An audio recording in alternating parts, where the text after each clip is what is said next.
me share something that happened to me recently. From the outside it seems like an ordinary moment, but internally something big shifted, and it's something I'll never forget.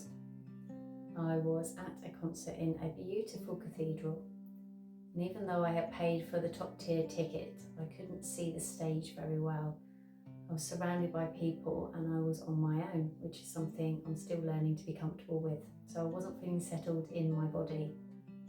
I had found a seat on the edge of an aisle, but there was someone directly in front of me. I was feeling a little disappointed. It had been a big decision for me to come, and I had to really shift out of fear and scarcity into an abundance mindset to allow myself to buy those tickets. I talked myself out of it twice, maybe even 3 times, but I kept seeing the advert and clicking on the booking page. So even just being there in that seat already felt conflicted, but I knew I deserved to be taking actions like this and saying yes to myself. And then I heard a woman casually say behind me, "You take the outside seat, I get to go to concerts all the time." It was such a small comment, but my body reacted strongly. I felt fear rise from my stomach into my chest. And as I stayed with the feeling, as I've learned to do, I realised it wasn't really about her, although I wanted to make it all about her. It was the fear of scarcity again. It was the worry that experiences like this, abundance like this, might not be available to me in the future. Uncertainty was rearing its head again.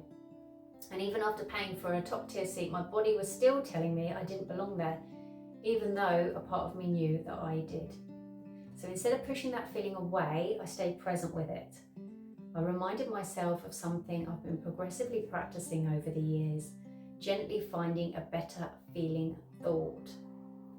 So I said to myself, if I can create this now, I can create it again. And then I realised there's nothing stopping me.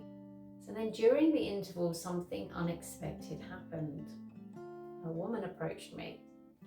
She appeared by my side and told me she had to leave and that her seats at the front were available if I wanted them. I said thank you and asked which seats, as by now everyone was getting up for a break, so it wasn't clear which seat she'd been sitting in. She just pointed to the front and said the 2 empty seats at the front. Duh, she didn't say that bit. So I had to navigate my way to that specific seat, and I had to trust that I had found the right seat, because I didn't want to sit in someone else's seat. That would have been mortifying. So with so many empty seats during the interval, finding the right one felt a bit anxiety provoking. I managed to ask somebody if they had seen a woman with jet black hair sitting in that particular seat, which they confirmed.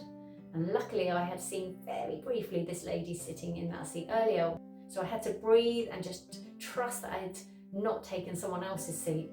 Anyway, I ended up sitting at the front where I felt like I truly belonged. I was fully present, completely immersed in the music, totally relaxed for the rest of the concert. And since that moment, I've been thinking about Abraham Hicks' teachings of ease and freedom. She would say, how do you want to feel? I want to feel ease, I want to feel freedom. So that night, in the build up to the concert, I'd been slowing myself down. I'd reminded myself I don't have to rush. I could take my time getting there. I found the best seat available at the time. I felt all the discomfort of thinking I wasn't in the right seat. I sat with those fears, shifted the narrative, as Abraham would say. I found a better feeling thought, and ultimately ended up in the front row, exactly where I felt I belonged. This is evidence that these teachings work. They don't happen instantly. This is an integration. It's a practice. We get better at noticing the feelings, witnessing them, and moving through them into something better. It's not about scripting affirmations, because without the real time shift and finding the alternative thought pattern, it would have been empty of energetic alignment. And as a result of this real-time alignment, we notice things in our reality changing quicker. That's the reflection, and that's how we build trust in ourselves to transform these moments, and building confidence in our ability when we start to see instant confirmation in our reality. This is the kind of space I want to create here, slow, embodied and honest. I hope this helped you in some way, and thank you for listening.